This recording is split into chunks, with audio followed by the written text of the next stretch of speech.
কিন্তু কোনো হিন্দু পণ্ডিত কি ঈদের সময় এসে বলছে এটা আমাদের পূজা, আমাদের এইটা, আমাদের সেটা, এরকম বলছে কেউ? কিন্তু আমরা দেখবেন এই দুর্গা পূজার সময় আমরা মুসলমান তাদের আদর্শ বিকিয়ে দিয়ে সব কিছু উৎসর্গ করে দিয়ে মনে হয় এটাকে মিশ্র হয়েছে। এই মিশ্র হওয়ার নাম কি স্বাধীনতা? এইটার নাম কি উদারতা? এইটার নাম কি নন সাম্প্রদায়িকতা? নন সাম্প্রদায়িকতা কি?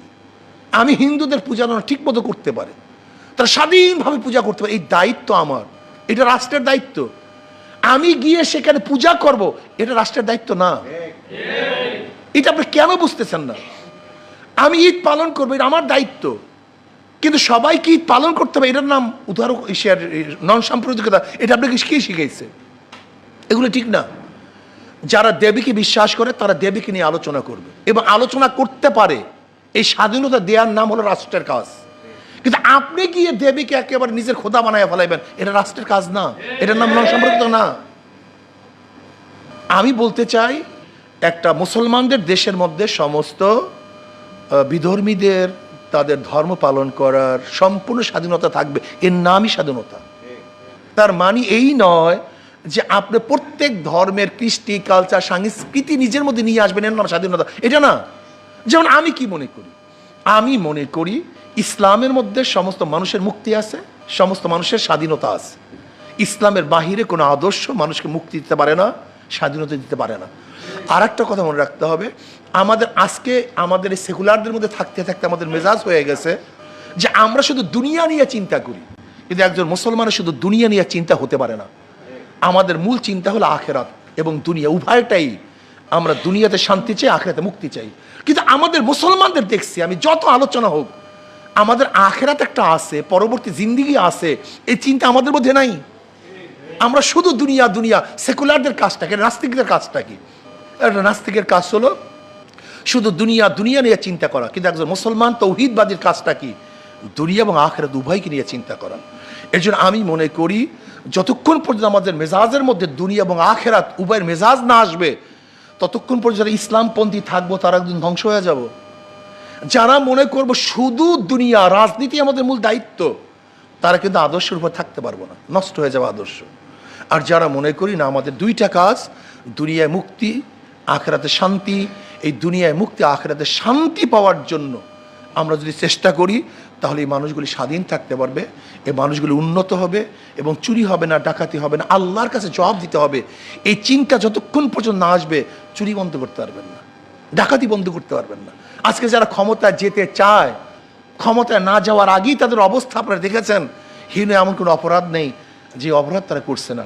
আজকে তার ক্ষমতায় যাওয়ার জন্য ধর্মকে বিক্রি করতে পারে, আজকে ক্ষমতায় যাওয়ার জন্য ধর্মকে পরিবর্তন করতে পারে, আজকে ক্ষমতায় যাওয়ার জন্য তার ইসলামের বিরুদ্ধে কথা বলতে পারে। আমি চাই, আসুন আমরা মুসলমান, 92% মুসলমানদের দেশে ইসলামের হুকুমাত হবে। শুধু কোরআন না, এটা একটা ভুল। আমাদের অনেকের মাথার মধ্যে শুধু কোরআন কোরআন সরার, শুধু কোরআন কিচ্ছু না। শুধু কোরআন কোনোদিন শাসন করতে পারে না। কোরআন ও সুন্নাহ শব্দ ব্যবহার করতে হবে, কোরআন ও সুন্নাহ শব্দ ব্যবহার করতে হবে। যদি শুধু কোরআন কোরআন বলেন, হাজারো জায়গায় ডিস্টার্ব হবে, যা চিন্তাও করতে পারবেন না। এর জন্য আমি প্রত্যেকটা বক্তব্যকে বলবো, যখনই বলুন কোরআন সুন্নাহ, কোরআন সুন্নাহ, কোরআন সুন্নাহর আইন, শুধু কোরআন কোরআন, এটা ঠিক না। এটা হালে কোরআনিয়াদের একটা সাবজেক্ট, এটার মধ্যে মারাত্মকভাবে একটা দর্শনের গলত আছে। কোরআন ও সুন্নাহ, কোরআন ও সুন্নাহ। কেন? কোরআন হাজারো, যেমন নামাজের কথা বলছে কোরআন, কিন্তু 5 ওয়াক্তের ব্যাখ্যা কোরআনের মধ্যে নেই। ইন্নাস সালাতা কানাত আলাল মুমিনিনা কিতাবাম মাওকুতা, ওয়াক্ত মতো নামাজ পড়া, কোন ওয়াক্ত কোন সময় শুরু হবে, এটা কোরআনের মধ্যে ব্যাখ্যা নেই। আপনি কিভাবে নামাজ পড়বেন আমাকে বলেন তো? রোজার গোটা ব্যাখ্যা, কিভাবে রোজা রাখতে হবে, কিভাবে রোজা ছাড়তে হবে, কোন সময় রোজা রাখতে হবে, কোন সময় রোজা ছাড়তে হবে, এর ব্যাখ্যা কোরআনের মধ্যে নাই। আপনি কোরআন দিয়ে কি করবেন আমাকে বলেন তো?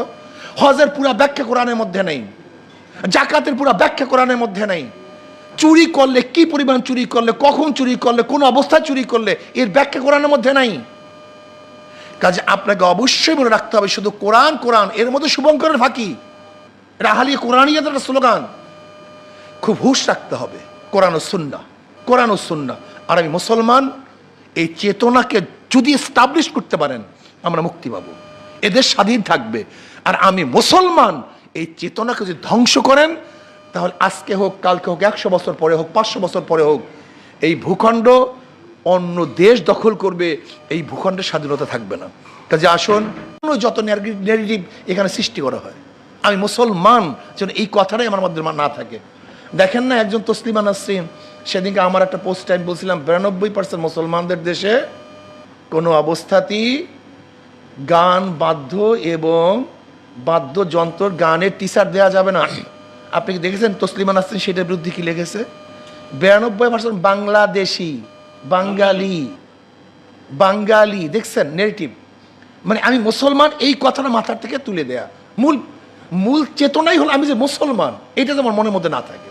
আমি বাঙালি, আমি বাংলাদেশি, আমি সেকুলার, আমি নন সাম্প্রদায়িক, আমি উদারপন্থী, এই শব্দগুলি আমার মাথার মধ্যে ঢুকানো। আমি মুসলমান, এই চেতনাকে নষ্ট করা, আর কিচ্ছু না। ভেবেছিলাম যে যদি আমরা ভারত থেকে আলাদা হতে পারি তাহলে আমরা স্বাধীন, আমরা মুক্ত। 47-এ কেন আন্দোলন হয়েছিল দেখেন তো, কিসের ভিত্তিতে? কেন দেশ ভাগ হয়েছিল?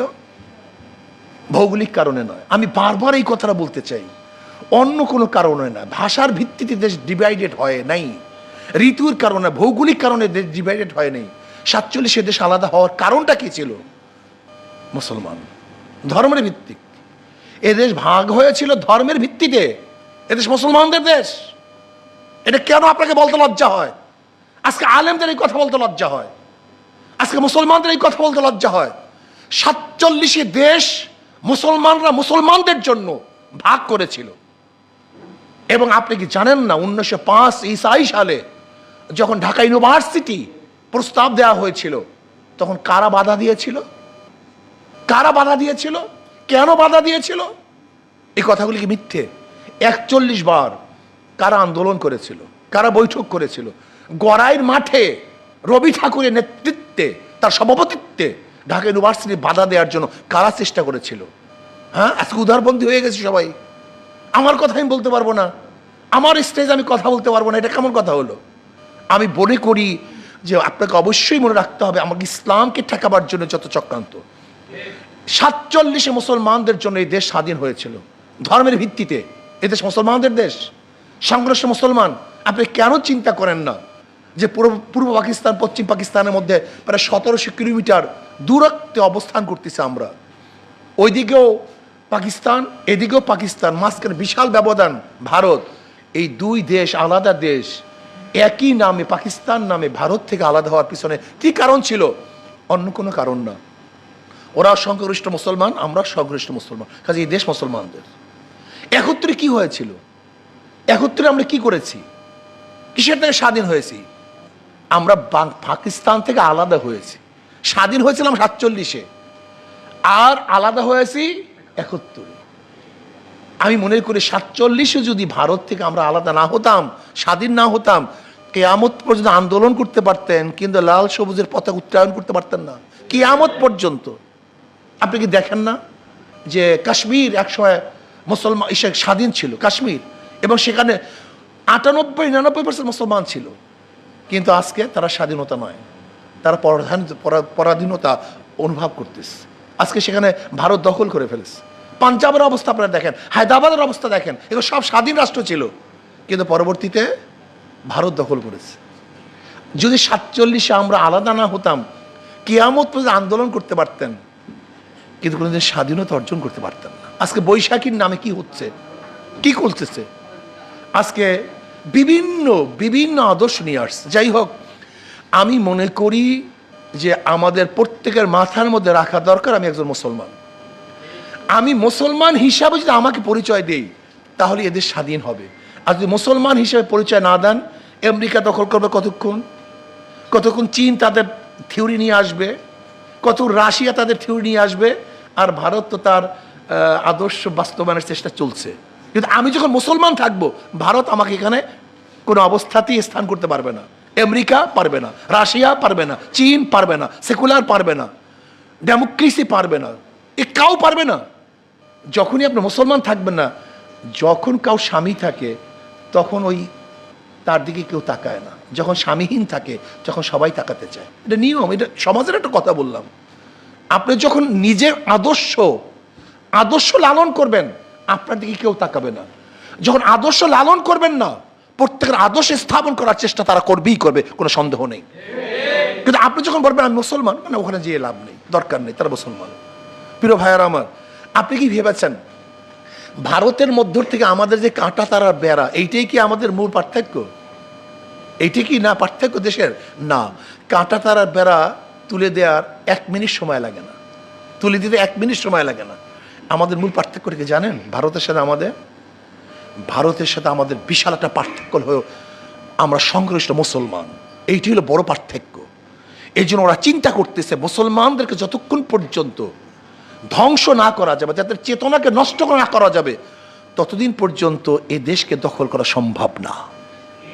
এই জন্য ওদের মূল টার্গেট হলো আমাদের চেতনাকে নষ্ট করা। যাই হোক, 71-এ ভেবেছিলাম আমরা স্বাধীন, আমরা মুক্ত, কিন্তু 75-এর পর হইতে আজ পর্যন্ত যারাই 71-এর পর থেকে আজ পর্যন্ত যারাই শাসন করেছে, এরা আমাদের ইসলামকে নিয়ে কেউ চিন্তা করে নাই, ভাবনা করে নাই। প্রত্যেক শাসকের চিন্তা ছিল ভিন্ন চিন্তা। ইসলামকে স্টাবলিশ করার কোনো চিন্তা কার মধ্যে ছিল না, পড়ার মধ্যে ছিল না, আলোচনার মধ্যে ছিল না, শাসকদের কাজের মধ্যে ছিল না, আমাদের কারোর মধ্যে ছিল না এটা যে সংখ্যাগরিষ্ঠ মুসলমানরা এ দেশকে স্বাধীন করেছে ইসলামের জন্য, কাজে ইসলামকে স্টাবলিশ করা উচিত, ইসলামকে বাস্তবায়ন করা উচিত, এই চিন্তা আমাদের অনেকের মধ্যে ছিল না। আসুন না, 24-এর আন্দোলনের পরে আমরা যেহেতু মোটামুটি স্বাধীন হয়েছে, আমরা আর চীনের গোলামি করতে চাই না, আমেরিকার গোলামি করতে চাই না, ভারতের গোলামি করতে চাই না, রাশিয়ার গোলামি করতে চাই না। আমরা আমাদের আদর্শ বাস্তবায়ন করতে চাই। আমি একজন মুসলমান, আমার আদর্শ কোরআন ও সুন্নাহ। যদি একজন সেকুলার, একজন নাস্তিক, একজন বামপন্থী তারা আদর্শ বুক ফুলিয়ে বলতে পারে, তা আপনি মুসলমান হিসাবে আপনার আদর্শ বুক ফুলিয়ে বলতে পারেন না কেন? আপনার বাধা কিসের? আমাকে বলুন তো, আপনার বাধা কিসের? এর কারণটা কি? আমরা সব জায়গায় মিস্ত্রি হয়ে যায়। আচ্ছা দেখেন তো, কোনো হিন্দু পণ্ডিত কি ঈদের সময় এসে বলছে এটা আমাদের পূজা, আমাদের এইটা, আমাদের সেটা, এরকম বলছে কেউ? কিন্তু আমরা দেখবেন এই দুর্গা পূজার সময় আমরা মুসলমান তাদের আদর্শ বিকিয়ে দিয়ে সব কিছু উৎসর্গ করে দিয়ে মনে হয় এটাকে মিশ্র হয়েছে। এই মিশ্র হওয়ার নাম কি? স্বাধীনতা। এইটার নাম কি উদারতা? এইটার নাম কি নন সাম্প্রদায়িকতা? নন সাম্প্রদায়িকতা কি? আমি হিন্দুদের পূজা ঠিক মতো করতে পারে, তারা স্বাধীনভাবে পূজা করতে পারে, এই দায়িত্ব আমার, এটা রাষ্ট্রের দায়িত্ব। আমি গিয়ে সেখানে পূজা করব, এটা রাষ্ট্রের দায়িত্ব না। এটা আপনি কেন বুঝতেছেন না? আমি ঈদ পালন করবো, এটা আমার দায়িত্ব, কিন্তু সবাইকে ঈদ পালন করতে হবে, এটার নাম উদাহরণ নন সাম্প্রদায়িকতা। এটা আপনাকে কে শিখেছে? এগুলো ঠিক না। যারা দেবীকে বিশ্বাস করে তারা দেবীকে নিয়ে আলোচনা করবে এবং আলোচনা করতে পারে। এই স্বাধীনতা দেওয়ার নাম হলো রাষ্ট্রের কাজ। কিন্তু আপনি গিয়ে দেবীকে একেবারে নিজের খোদা বানায় ফেলাইবেন, এটা রাষ্ট্রের কাজ না, এটার নাম নন সাম্প্রদায়িকতা না। আমি বলতে চাই, একটা মুসলমানদের দেশের মধ্যে সমস্ত বিধর্মীদের তাদের ধর্ম পালন করার সম্পূর্ণ স্বাধীনতা থাকবে। এর নামই স্বাধীনতা। তার মানে এই নয় যে আপনি